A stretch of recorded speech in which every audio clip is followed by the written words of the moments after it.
I saw some leaves, a few leaves falling today, just, three or four falling at one time. I'm like, here we go. Yeah, it's coming down here too. I saw a bunch of them coming this morning, Dan. Okay, we've got YouTube up and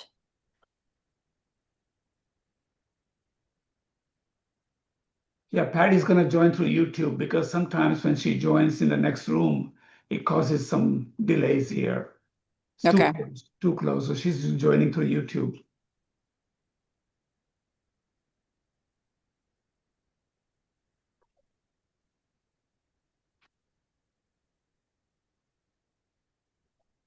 Yeah, last week we got a little bit of feedback.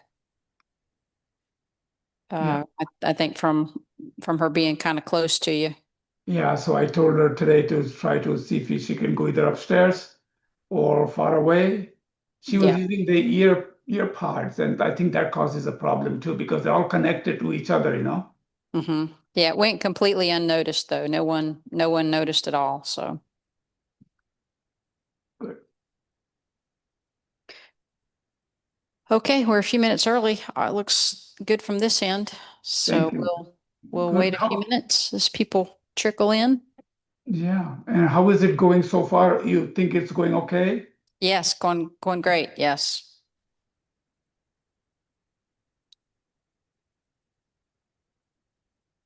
Hey, Jeevan, welcome.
Jan has joined.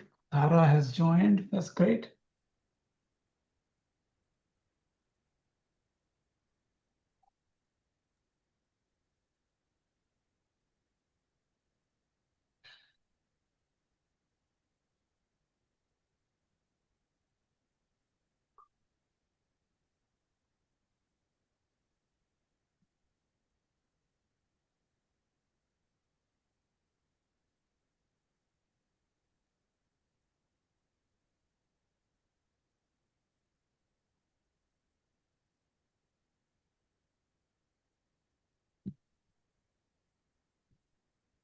All right, Tara has joined us. Welcome.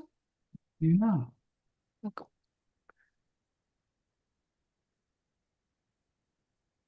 We've got a first-time visitor to the Kadampa Center here in the Gampa tonight, Hamit. Oh, how nice. How nice. We've got Eric here tonight. Oh, great. Yeah. I'm glad I do a little recap because people then kind of catch up with what we are talking about. Otherwise, it kind of Yeah. over the Yeah, head. great. That's why I mentioned it. I know you'll do a little recap for us. Yeah. I also like it because it kind of keeps the main points going. A lot of times you get into the weeds of one topic and you lose the larger context, you know. So it's always good to have those links. All right. 2 more minutes.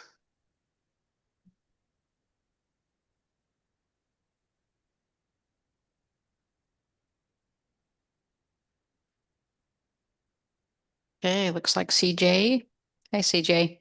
Is that CJ or John? Or both? CJ. I see her. You could be hiding. Okay. Yeah, there she is. Hey.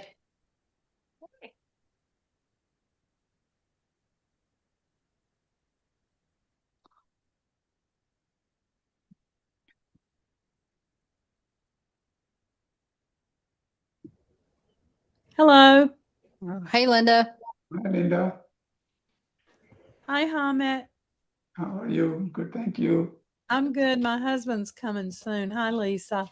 Hey, Brad's on his way, huh? Yeah, he's running around cleaning up after dogs. Okay. All right. We've I'm got gonna 1 minute. Okay. Well, Linda, just oh, there you go. The camera is turned on now. yes. Well, here's Brad. I Yeah, think. hi, Brad. Hey, Brad. Brad and the puppy and Linda. Right. Well, There's Ben. Hi, Ben. we actually have 3 of them. Oh my.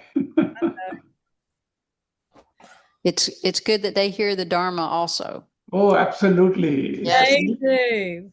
Any She joined imprint. she joined on Sunday. Good. Good. Rosie, come over here. Come on. Come on. She can get between you. Okay. Yeah. I'm gonna mute us. Yes. Here's Brad. I told you he was That's here. good idea. Hey, Kurt. Good to see you. Okay. All right. I got one more to admit here, Hamit, and then I will. This is Jennifer has just joined us. Welcome, Jennifer. Yeah. Okay, Hamit. All right. Well, then let's start with our prostrations. And again, you're not obligated to, but it is good to do. It gives us the way to respect the teachings in the Triple Gem. Humbling oneself, develop good qualities, and optional is based on your comfort level. Okay. Could you just show me how to do them Sure. without going to the floor? Yeah, sure. So if you're seated in the chair, Linda, you go start on the top here. So you can see in the picture, I can't see you. Hold on. Okay. She'd get a little Okay. close. right? And Okay. you say these things, Om Namo Manju Shriye, Namo Su Shriye, Namo Uttama Shriye by your heart. Soha. So be it. That's it. So Om Namo Manju Shriye, Namo Su Shriye, Namo Uttama Shriye, Soha. Om Namo Manju Shriye, Namo Su Shriye, Namo Uttama Shriye, Soha. And Linda, what that means is Namo comes from the word like namaste or to prostrate or to show humbleness towards or respect. Manjushri is paying homage to Manjushri. In Tibetan, Manjushri actually means soft, gentle, meaning he has seized all the disturbing thoughts, delusions, and is free from subtle defilement. So we bow to that. Then the second Namo, we again bow and respect, show respect, and say Susriye, meaning glorious goodness. Okay. And then the third one, we say Uttama Shriye. So it's like a Mahayana, glorious supreme sublimity. So it is showing all 3 aspects, all the path, complete path is in there. And you are just showing your respect to the teachings.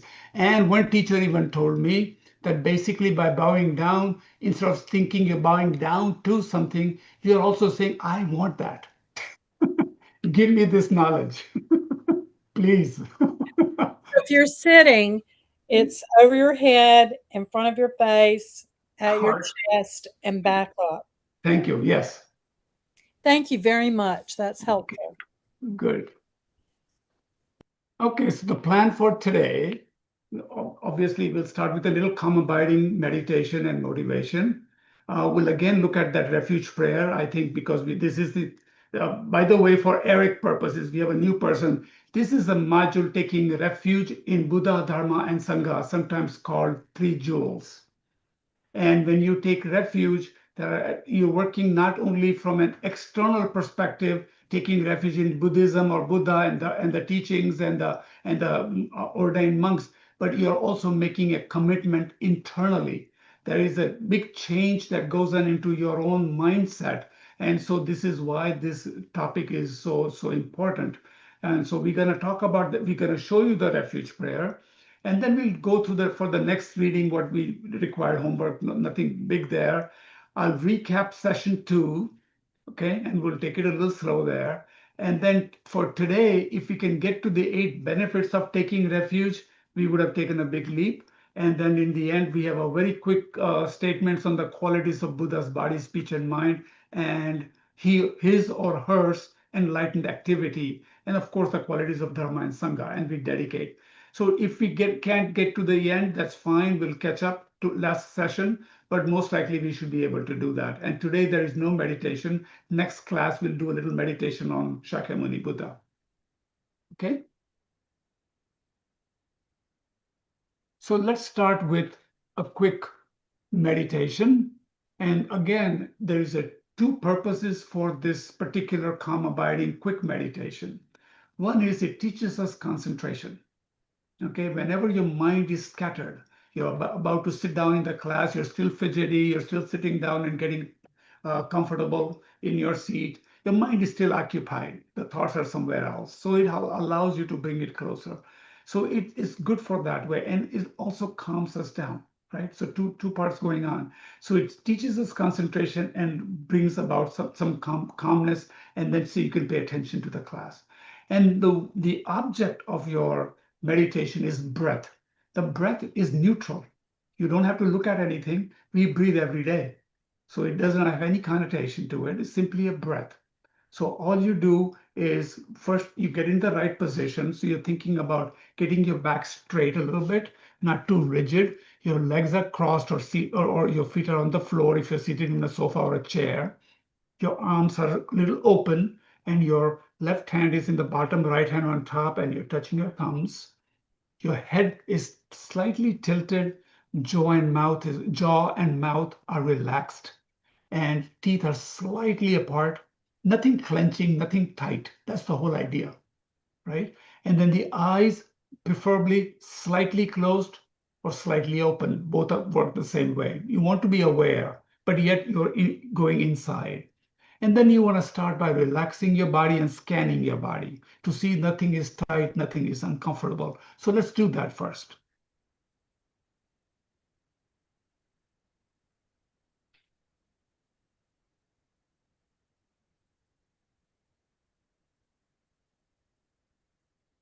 And then what we want to do is focus on your breath. Okay, some people like it, the breath, the feeling coming out of the nostril and going in, that little feeling right by your nostril. Some people like to focus on their stomach, going in and out based on inhalation and exhalation. And you simply keep your focus on your breath. No pressure, no force, just naturally. And if you find that you're drifting away, you get onto a thought, and that thought has another thought and a story. Observe it. Say, okay, I acknowledge you, but then say, I need to go back to my breath again, and bring your attention back to the breath. Okay, just let's do that for a few minutes.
Okay, so let's set our motivation for this class.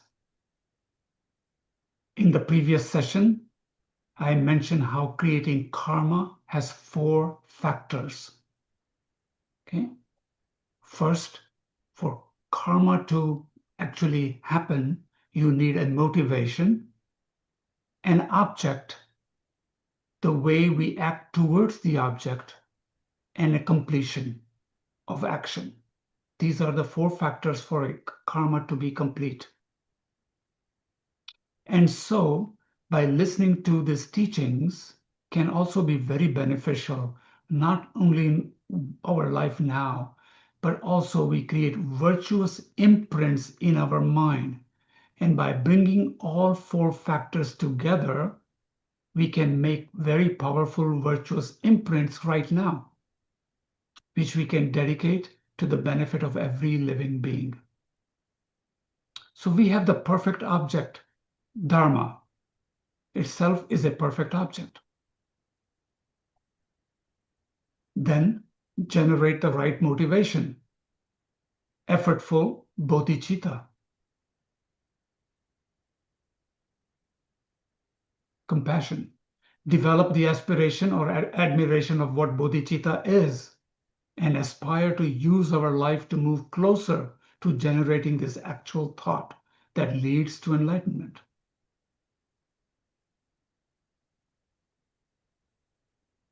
So have that motivation.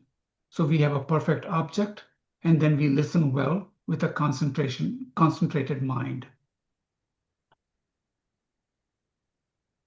So what does that does? That creates a positive imprint in your mind. So listening without the 3 faults of a pot or a vessel, good to know. These are 3 incorrect ways of listening to any Dharma teachings. A pot or a vessel turned upside down. What it represents is we are not paying attention. Nothing goes in because the pot is upside down. Second one, the pot or the vessel with a hole in it. So we don't remember it. It comes through the ear, goes out the other. So we want to make an effort to remember a few things. The last one, a pot containing dirt. So if we come to intellectualize with preconceived notions, some other things going on in the head, then what happens is you don't purely absorb some of the teachings. And then they say that we should listen with a proper attitude. They talk about 6 attitudes. They're mentioned in Lamrim, but in short, to see ourselves as a kind of a patient of a doctor, like a sick person. I want to be cured. There's that kind of mindset. We see the Buddha or our guru as a doctor. We see Dharma, the teachings, as the medicine. But not only see it as a medicine, the next point is taking the medicine. We need to have some discipline and we need to integrate. And we see all the virtuous one or the Buddhas or the gurus as superior. They know more. They can teach us. And having a strong aspiration for teachings to exist. Okay, so we have to have this kind of attitude. So then what happens? The Dharma comes. So listen with the right mindset, and at the end, dedicate the merit to enlightenment. Then we have done something really worthwhile. So the point now is to generate the very best motivation for listening. Think this is not just to acquire some information, but to really understand the Buddha Dharma. Perhaps at first to decide if this is the path we want to follow. And if we've already decided that, have we taken the refuge? So then we must think about taking the refuge. So then we listen with a thought to strengthen our refuge so that we can practice more strongly and sincerely in our life.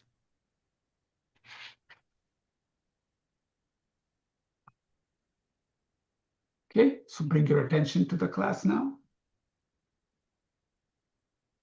This motivation is a very powerful tool. And I don't know how to say it, but motivation and dedication, that's 2 things. It really sets the internal mind. It gives it a direction. It gives it an imprint. That's what you want. That's where you want to go, and you're going to do it. That kind of a commitment is there in a motivation, right? It gives you a really good mindset. So again, the refuge prayer, since this is on refuge, we say this in every class or every practice, or when we do any puja, it starts with the refuge. So let's just say it in your mind. You can read it here. I go for refuge until I'm enlightened to the Buddha, the Dharma, and the Supreme Assembly, or the Sangha, the ordained monks, or the community. By virtuous merit, positive imprints that I create by practicing, giving, and other perfections, qualities, may I attain the state of Buddha in order to benefit all sentient beings. In other words, you have the potential to become Buddha. Okay? So the refuge prayer in Buddhism is important because it serves as a formal vow to follow Buddhist path, providing hope, protection, and guidance by relying on Buddha, Dharma, and Sangha. And it symbolizes what? It's a commitment, right? It's a commitment for inner development and an aspiration to Buddhahood. It marks the transition into more dedicated practice and helps us to purify negative karma. Okay, so it's a powerful, powerful prayer. And that's why every day, sometimes multiple times a day, morning, afternoon, evening, it reminds you. Just do, like, you say these words and think for about a minute. What is that you just said? It kind of sets the clock, because we get into our daily karmic activity, work and job and people and phone calls and TV and all that. And then all of a sudden we are flying away somewhere with the story. But occasionally, when you have a minute, sit down and think about these words. And all of a sudden, it kind of sets you straight again a little bit. Okay?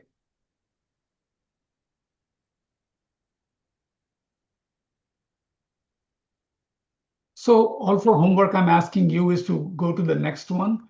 There is a long prayer. This is a little lengthy one because it has a prayer from Lama Zopa Rinpoche and another monk.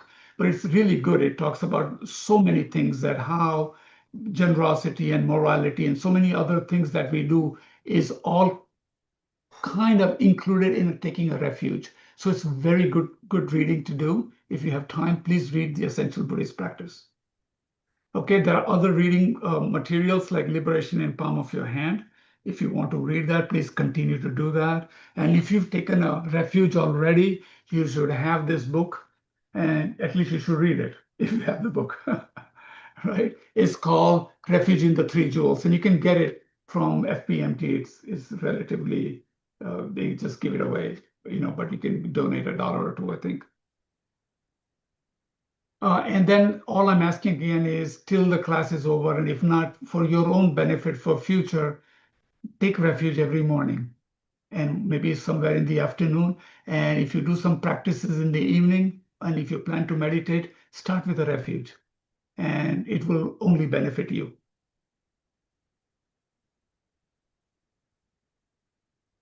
So let's do a real recap. We're going to talk about how refuge protects us, the objects of the refuge, 4 reasons why Buddha is a reliable refuge. Okay. So we start with the fact, how it protects us. It protects us through 4 things. It is to practice essential teaching. In other words, it talks about cause and effect, karma. Karma is a law.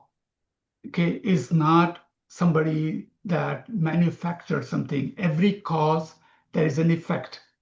You do an action, there's a law of cause and effect. Everything has a cause. Think about it.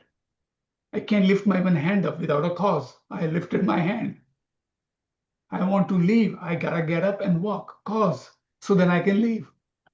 So every cause. So even mental, body, speech, and mind, we are constantly, I should say, creating karma of body, speech, and mind with how we think, what we say, and what we do.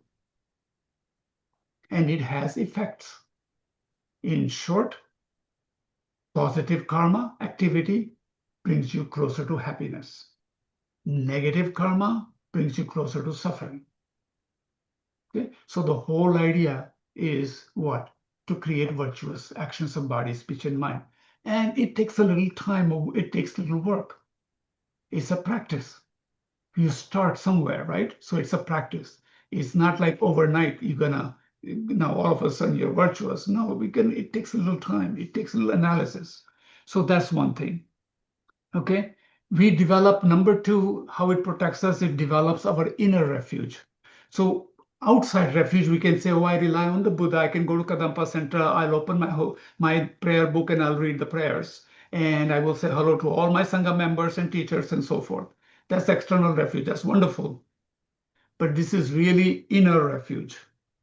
So outer refuge is taking, I'm going to read this definition I have, taking refuge in the three jewels, Buddha, Dharma, and Sangha, external supports. The inner refuge, recognizing and cultivating the inner qualities and wisdom that these external figures represent, right? Lending to a deeper understanding of one's own inherent Buddha nature. And more we open our heart and more virtuous actions, more we develop inner refuge and we grow from there. And remember one thing from karma class, if you took it, that we briefly discussed this last time. At the time of your death, our state of mind affects your future existence. The mind, the mere mind continues. The body goes away, the flesh goes away, the bones go away, the mere mind continues. So at the time of the death, when we don't have a refuge, most people have a fear of dying because we don't know. We don't know what it brings. I don't know what will happen to us, right? That's the fear. Or if there is some property, home, people, we are so clinging to it, those thoughts will be there. So practicing taking refuge and your other practices is leading for you to find a space that you can at least create a positive mindset to what they call throwing karma for your next rebirth. Okay, so it's very important that we understand refuge from many point of views, not only externally, but internally. So it's really changing your mind to a certain way. Okay, and we already talked in the motivation, 4 factors of motivation, object, and how we act out towards that motivation and completion of that action creates karma. Okay, so when you do something positive with these intentions, you're creating positive imprints, and those imprints eventually become you. That's part of your mind, your tendency, your habit, but a positive one. So when something happens, that's where your mind will go. And that creates a very virtuous next existence. And our lamas emphasize generating right motivation at the beginning and to dedicate the merit at the end, again, to create a positive imprint. Okay. So what does refuge do? We stop creating, or we lessen the causes that are negative, and instead we begin to create a cause of happiness and better rebirths. Okay, so that was that. That's how it protects us. The objects of the refuge. So sometimes we have these wrong views. We see things differently. So I don't know if if you've already gone through a module called Presenting the Path, and I don't remember who taught, if you learned a little bit about emptiness. So we have this view of ourself as very exaggerated view of existence from our own side. In other words, we are solid, I am here.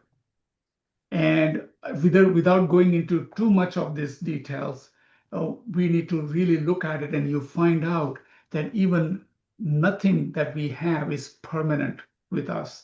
Nothing that is static. Neither the blood cells, white cells, your eyes, your nose, nothing. But we have this exaggerated view of I. And this I that we create so strongly, what happens is if that I gets what it wants, it's happy. If it doesn't get what it wants, it's unhappy. And so what happens, it becomes the I starts to say, this is mine, this is good, this is not good, I didn't get it, I am upset, I am angry. So there you go, start of creating bunch of negative karmas from creating negative mindset because that I did not receive what it wanted. Okay, and the Dharma teaches you there is somewhere in the middle. It's not like there's nothing out there, and it's not like it's static out there, exaggerated. We label everything. So think about it. If you were to remove the labels, what would you have? We have language. And so I'll talk about it in a few minutes, that, there's two ways to look at things. But maybe for right now, just keep it at this point that we have this ignorance in us that keeps us always creating negative karma, because the I that is exaggerated is looking for it, what it pleases it all the time. Okay, so we hold on to it, we cling on to it. And when you cling on to it, it creates this negative mind, and then it becomes you. And at the time of the death, you start again and you have a new birth, you start all over again with suffering. Okay, and so what we do, we go to Buddha, the perfect doctor, right? So the Buddha is a perfect doctor. He started by telling you, yes, in this life, the Four Noble Truth, first teaching he gave, he's saying there is complications and suffering in this life. You are born, you start to die. You're going to get sick, you're going to get old. And yeah, no doubt you have temporary happinesses and pleasures of life, but they will eventually lead to something, it's temporary. So it's nothing wrong with that, but eventually you are going to die and you're going to go in this circle again and again and again. And there are causes for it. So he gives you the causes for it. Then he says you can cease that. There's a cessation. And at the end, it says there's a path. So when you take refuge, you're taking refuge in that path. I want to relieve myself, so I don't want bad birth. I want to be happy. I don't want this rebirth and this cyclic existence. So that's why we go to the doctor. He teaches you dharma. So that's a perfect medicine. So teachings, it's not only you learn, but you incorporate it, you integrate it. Okay, so that's your medicine. And then we have teachers and lamas and monks and venerables around us. They have already, they're ordained and have practiced intensively. And so they have taken some really strong vows. And so they can guide us, they can help us, and they inspire us. Okay, so then you develop confidence. From confidence, you develop faith through understanding it, not blind, not it's because what everybody else does, not because somebody said so. In your mind, you develop confidence. This is a good thing. I want to follow this, right? And so then that's when your true refuge takes place. You have then conviction into the Buddha, Dharma, and Sangha. And all refuge does is like I said before, it reinforces and gives you courage not to do habitual negative habits that we continue to do. You sometimes sit back and no matter how good of a day, something stupid pops up in the head anyways, right? Something angry. You watch TV, some news comes up, boom, there we are again. So those are tendencies, and it teaches you to level that down a little bit. Look at things the way they are, and then it already starts you to purify yourself a little bit. Okay, so think in those terms. Any questions so far?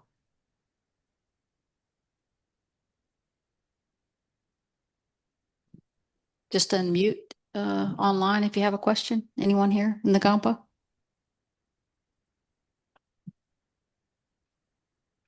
All right, so continue.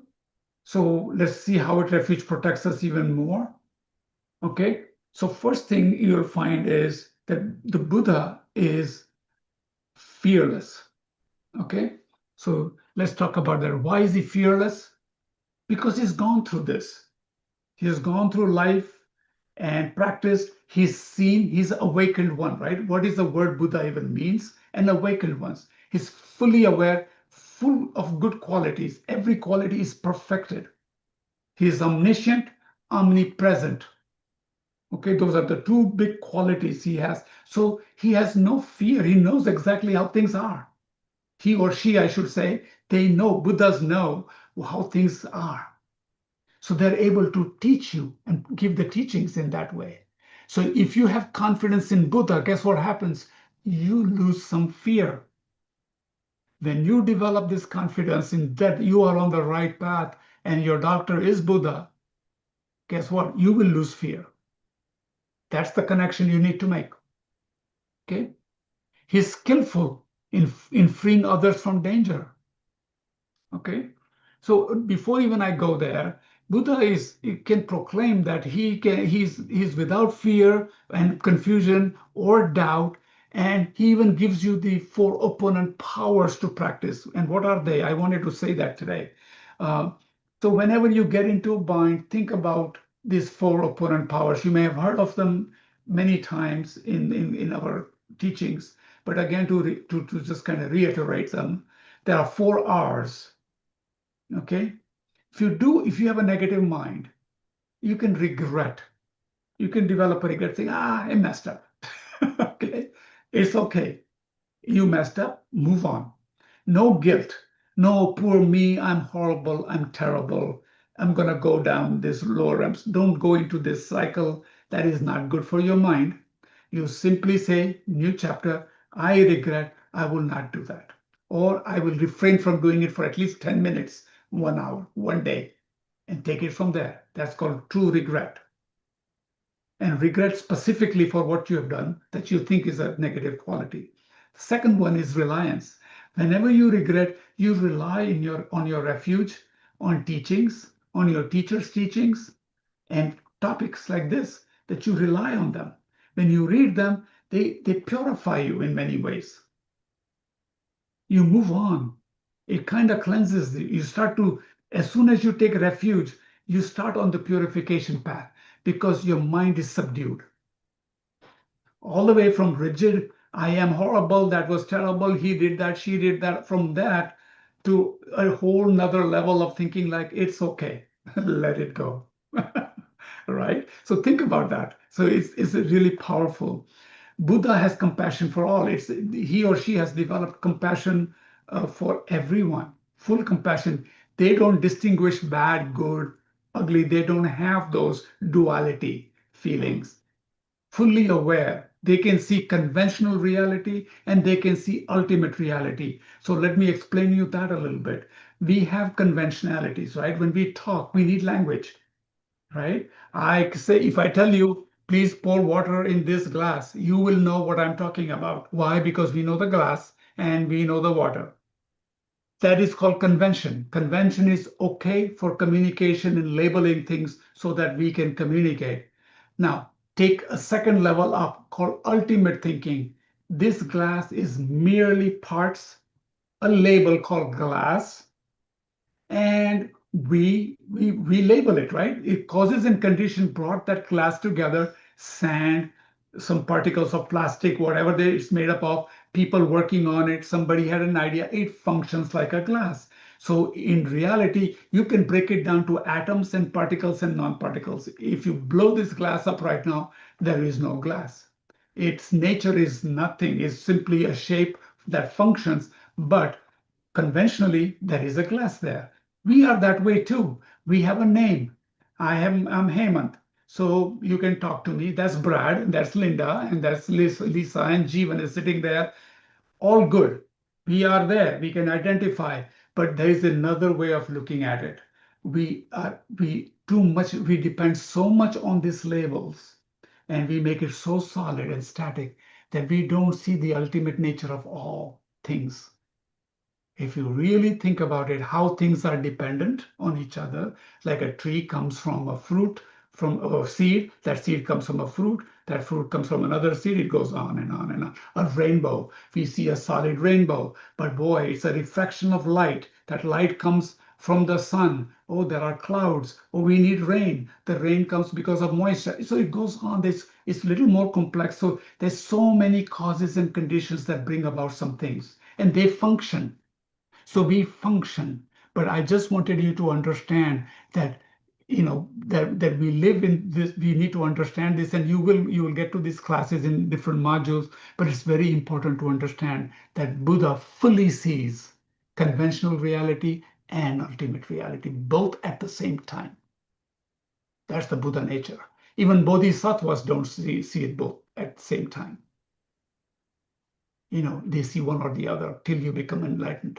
So just so you know that, and then know that Buddha works for the sake of all. Okay, it's his nature to benefit others because it's perfected it. It sees the continuity, the belonging. Everybody's connected, the connectivity of everything. And so he wants to just benefit others. So these talks are the reason for giving these talks is to meditate on them, right? Even if we have already developed some refuge, we shouldn't leave our refuge as is. Okay, so more we discover, more we study, more you will get deeper and deeper and deeper, and you'll develop more logical understanding of how these qualities actually are possible and exist. All right, from this, with this knowledge, then this wisdom of how things exist will come. And then you can develop one-pointed meditation. You can stay on it. And then we get a taste of it when we do the breath meditation. You start with a chatter, busy, fidgety, but then the mind starts to settle and becomes one-pointed. So that's what we want to develop. There are like 9 stages of meditation that you will sometimes Geshe-la teaches us. Okay.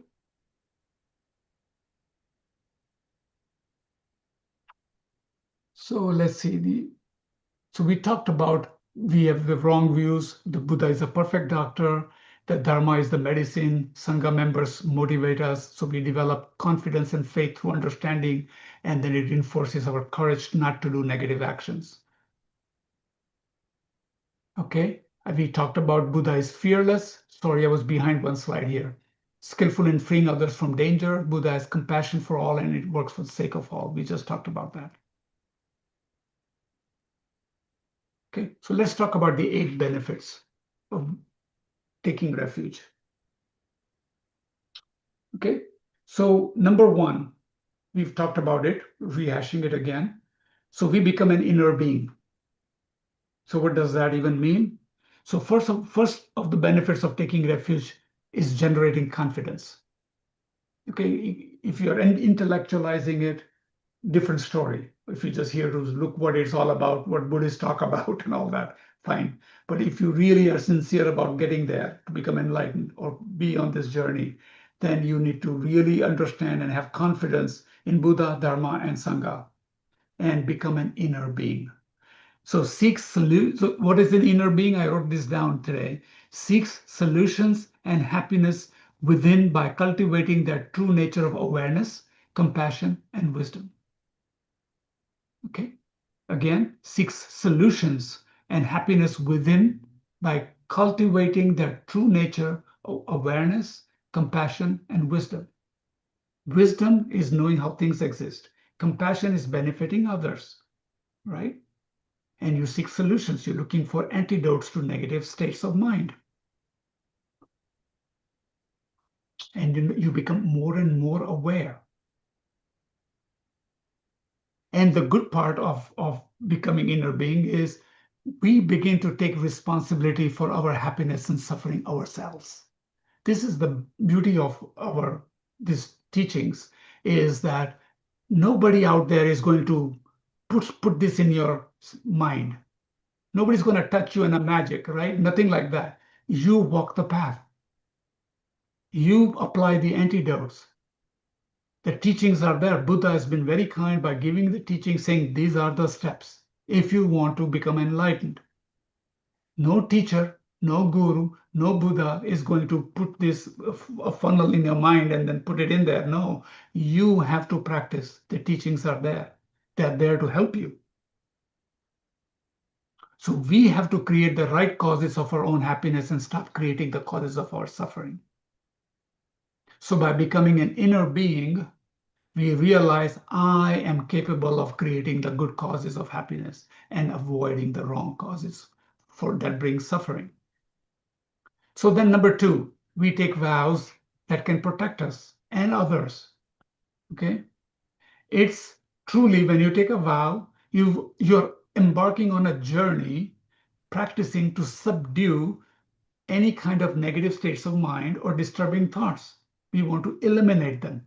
And like Geshe-la says, if you don't do something negative for one day, you've liberated from that particular thing. So we want to liberate our mind from all these negative thoughts. So then it starts to protect you. Okay, of course, if you remove your disturbing thoughts, then you create positive thoughts, then it starts to bring you more peace, more calmness, more joy. So taking vows is very helpful. And it's voluntary, right? Nobody is pushing anybody here. Nobody's saying you better do this. Nobody's saying that. This is simply a discussion or a talk or a teaching how it works. What is it? What am I doing when I take a refuge? So it is you and your mind, your body, speech, and mind that looks at this and says, I want this. Okay. And then what happens when you take refuge and you've taken the precepts, before you do some harm, doesn't it make you think, oh, I should kill something? Maybe I should take this. This is not mine. I'm stealing. Okay. Maybe I shouldn't lie. Already you can see that when you commit deeply inside, we start to change because you committed to yourself. And that's so wonderful. Okay. And if somebody wants to take even deeper vows, they can always talk to some monks that are more, they take so many vows. And maybe at least if we cannot handle the few ones, we can at least aspire to have some. So that's the way it goes. So anyways, any questions on the first 2 points?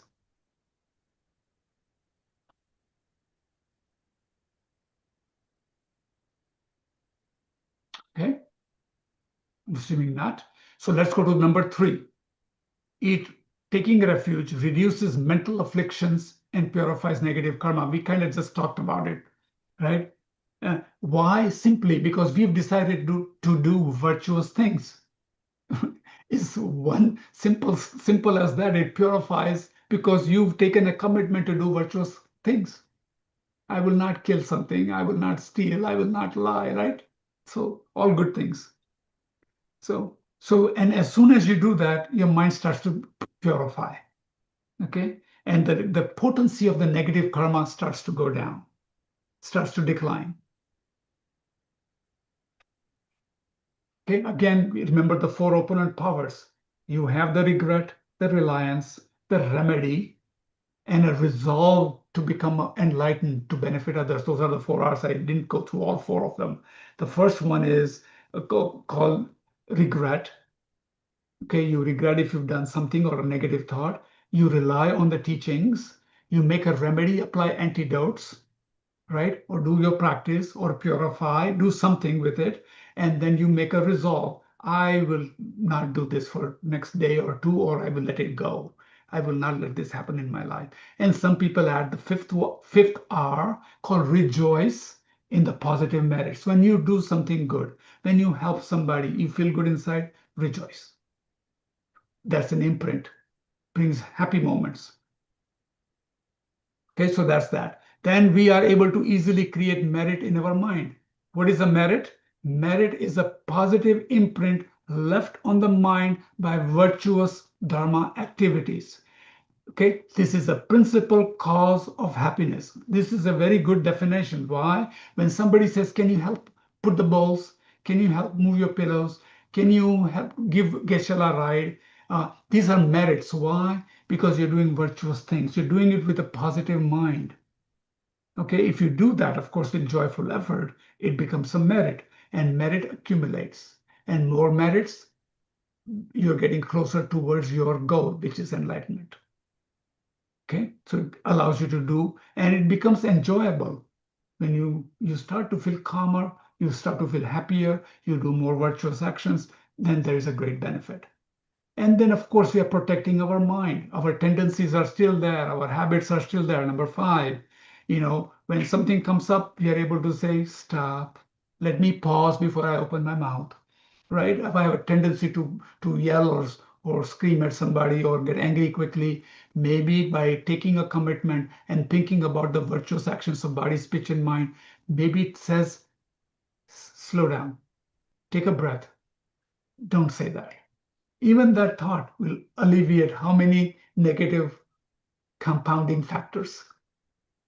See, so that's nothing. So, and we cannot experience obstacles without reason or without a cause. There's always a cause for the negative actions. And our job is to remove those causes that cause negative states of mind, right? So all the root causes of all of these things are in your mind. Okay, I'm pointing wrong way. Some people, Tibetans would say heart, but just simply in your mind. And if you really start to understand the depth of this, then you understand the profundity of it. Really, it's very powerful, how profound it is. The most important protection is protecting the mind, right? The more we protect our mind wisely, behave wisely and correctly, then you're basically it takes care of your body and speech also. Then they talk about number 6, we don't fall into lower realms. Some people don't get into this, but according to the Buddhist cosmology, at least think of it. Lower realms meaning you can take some live examples. You are in a human realm right now. You don't want to be in an animal realm that's always looking up for somebody to eat it or kill it. Just think of that fear. Or if there are formless realms like ghost realms or hell realms or whatever it is, at least there are people right now living in hell realms. If there are bombs flying, I've talked about it, there's starvation, famine, no money, bombs are flying, people are being killed, children dying in front of you. That could be like a hell realm also. So if you don't want birth like in that kind of thinking, then it is good to have a little fear of not going there. So therefore, it protects, when you take refuge, it protects us from going there by creating positive karma. You kind of give yourself a little warranty that you will go towards a better place. So think in those ways, okay? More better karma, better wisdom, so no lower realms. And so then we start practicing. As soon as you take refuge, it kind of leads to the next practice. You want to improve it. So you will lead you to practicing your, getting deeper into different practices and meditation and so forth. Okay. If you don't take refuge, we sometimes don't practice. That happens too. And then last but least, number 8, we more quickly realize enlightenment. The sooner we take refuge, the sooner we achieve enlightenment. The stronger our refuge, the stronger our practice, and more quickly we get the result. So those are the 8 benefits of taking refuge. And in summary, the mindfulness of the 8 benefits, it is really good to contemplate these points. What happens is when you go out of this class is over in a few minutes, right? We still have a little time, but as soon as it's done, these things will be just gibberish. Some points may stick in maybe, but most of this will go away. But if you really want to meditate and want to keep it in your heart, you should pay attention to these 8 benefits of refuge. Because as humans, when something brings benefit, we like it. But this is a really good benefit, positive benefits.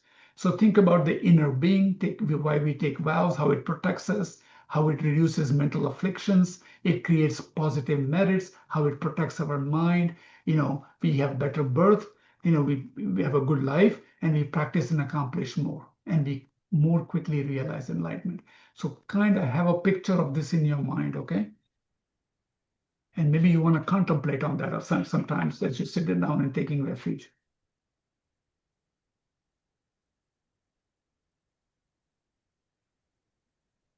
Okay, so any questions on these 8 benefits of taking refuge?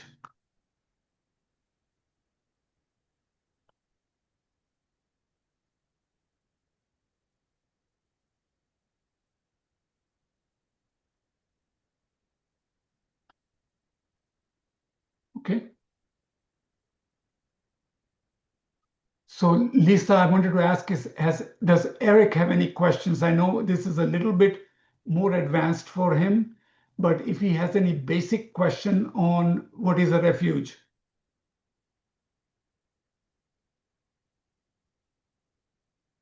Okay. Yeah, not right now, Hamid. Okay. And you can always tell him he can call me. I can kind of catch him up, no problem at all. Okay, Yeah. so let's. All right, I don't know where this is going. Okay, I think I went backwards here. Okay, qualities of Buddhas. Okay, so let's talk about some qualities. I want to just briefly touch some of these things. Okay, body, speech, mind, some enlightened activities. We'll talk about enlightened activity, qualities of Dharma, qualities of Sangha. So for introduction purposes, so there are good qualities of Buddhas, body, speech, and mind, right? And also an enlightened activities, the activities Buddhas do. The more we know about this, more confidence and faith we develop, then aspiration, and then we wish that these qualities, we can bring up these qualities for ourselves. Okay, we want these qualities. That is the idea behind it. And these qualities are presented today in the class for the purposes of meditating on them, reflecting on these qualities, and allowing the mind of faith and confidence, admirations, trust to arise. Okay, so at least know that's the intent. Okay, it gives us something to look at in a good way and says, oh, wow, that's amazing. I want that. So that's the whole idea. And the mind gets inspired by this, right? And once it gets inspiration, then we develop this aspiration and its potential. See, our inner being starts to grow then. Okay, so that is the purpose of talking about this. I'm not gonna get into a lot of details about Buddha's body and all the symbols and all there's this major signs and all that. Just a little bit hint. There's a lot of writing on that. You can look it up. I just want to quickly let you know that our mind is obscured by ignorance and delusions and negative imprints.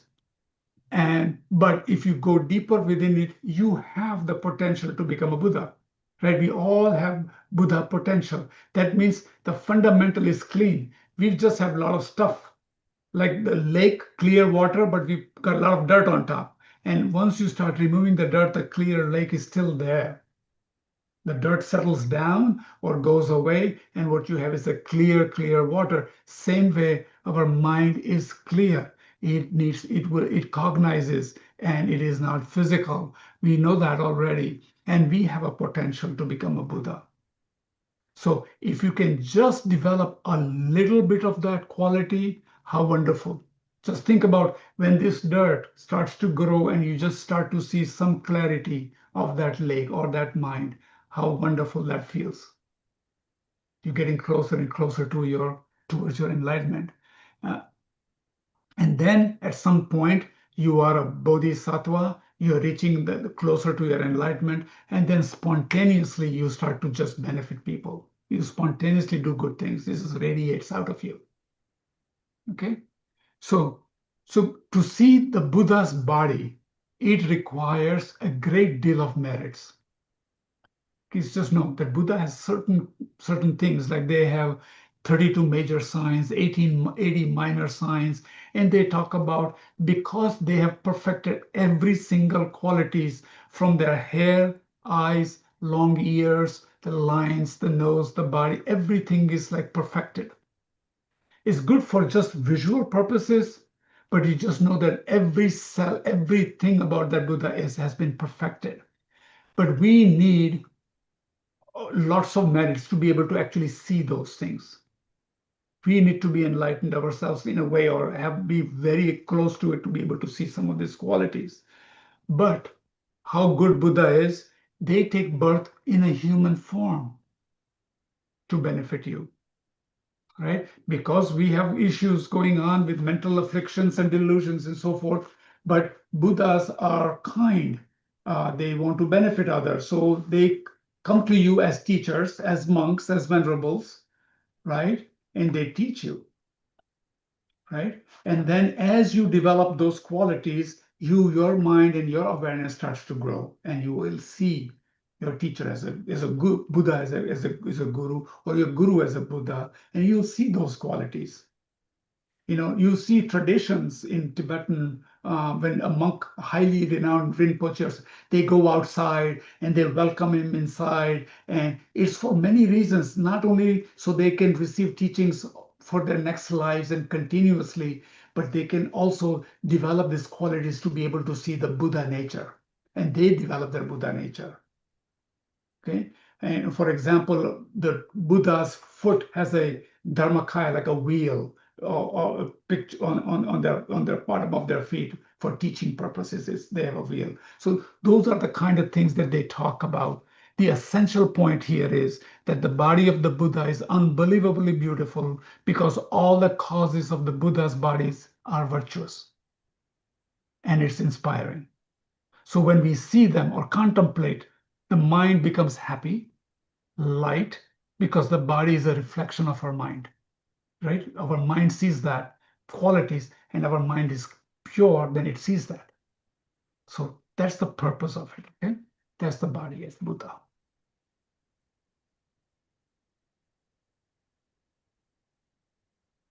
And like I told you, Buddha's mind can manifest, has ability to manifest in the most exquisite way possible.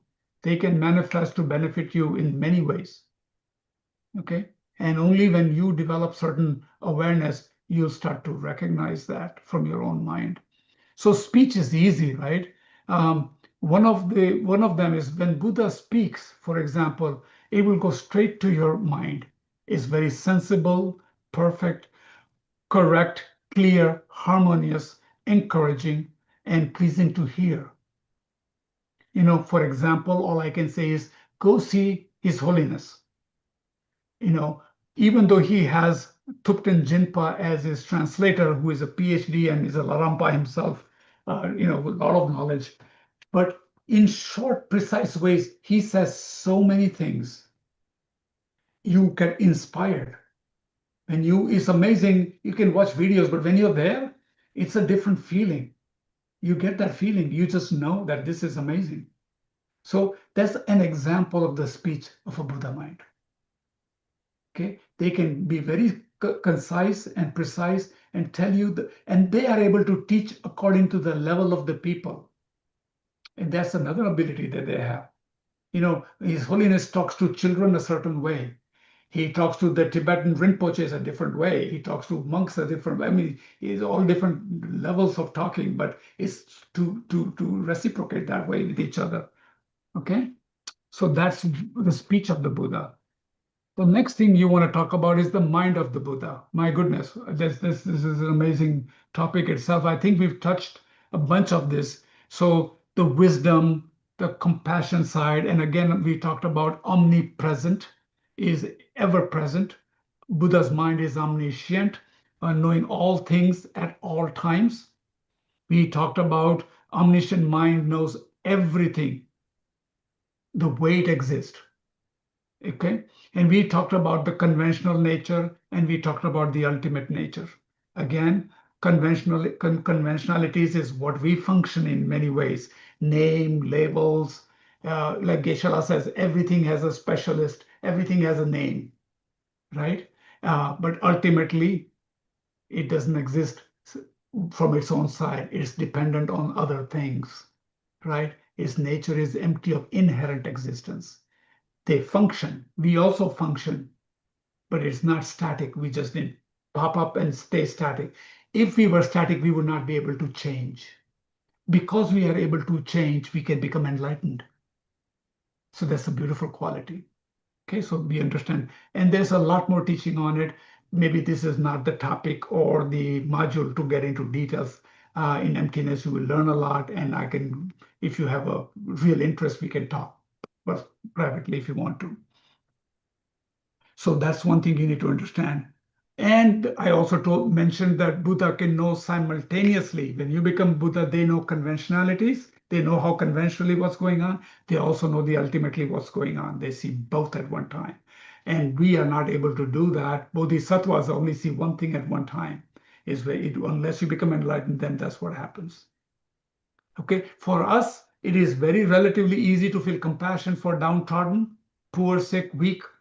Difficult to feel compassion for powerful, very rich, but for Buddha, everybody is same.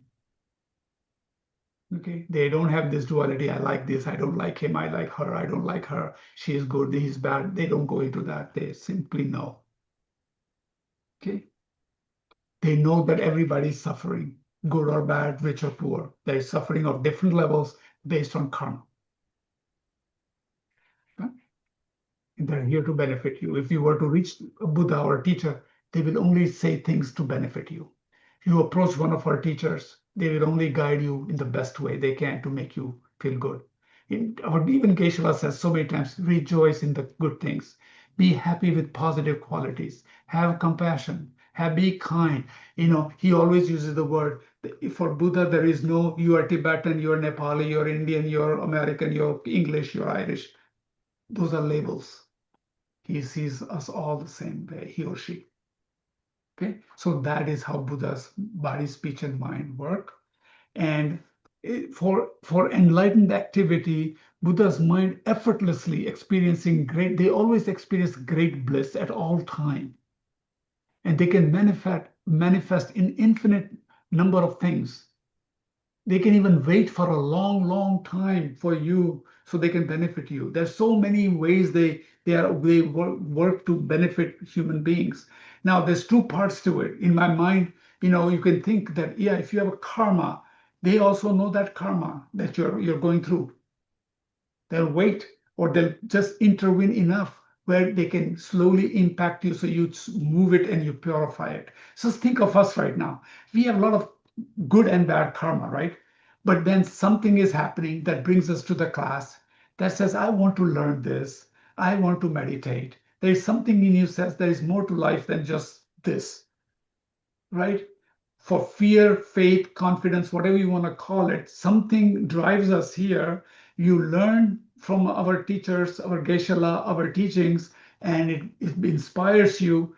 Then you experience it, you analyze it, it makes you feel better. You start to feel those good qualities. You take a refuge. You take refuge, then your mind starts to function that way. So look how it changes, how Buddhas benefit through teachings, through teachers, and through many other avenues. There's always these things coming to benefit you.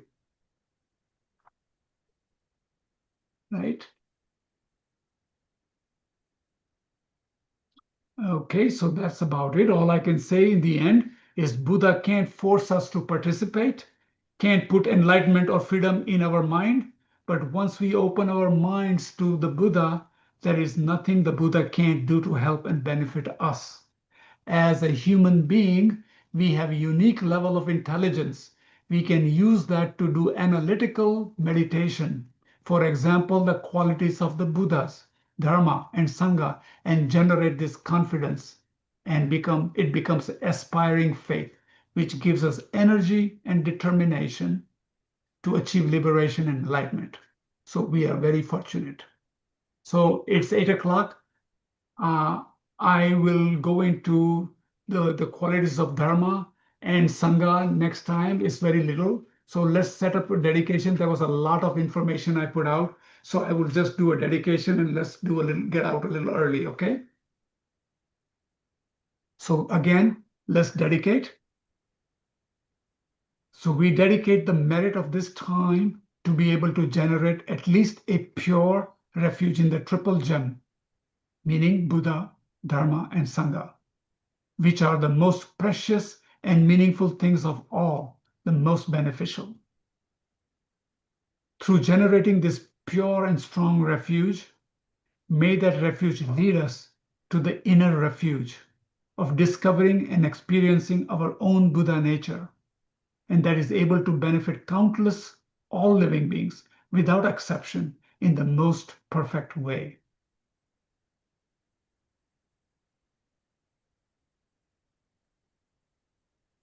Thank you. Any questions? Everybody good here? All right. Thank you, Hemant. Thank you again. Feel free to connect with me if you have any questions specifically. I said something that didn't make sense, but please do contemplate on the refuge prayer, do your readings, and think about those qualities of Buddhas that we talked about. Just think a little bit more. So deeper it drives in, it will only benefit you. Okay, that's all I can ask. Thank you. We'll see you next Monday. Yes, back here next week for the last class. Yeah, and we'll summarize it very nicely. And there are 1 or 2 new topics that I will cover, but they should be short. And then we'll take a look at the whole picture and we'll even go through a couple of questions and answers. So if you have something that we can discuss related to this topic, fine. Okay, no problem at all. Okay, thanks everyone. Good night.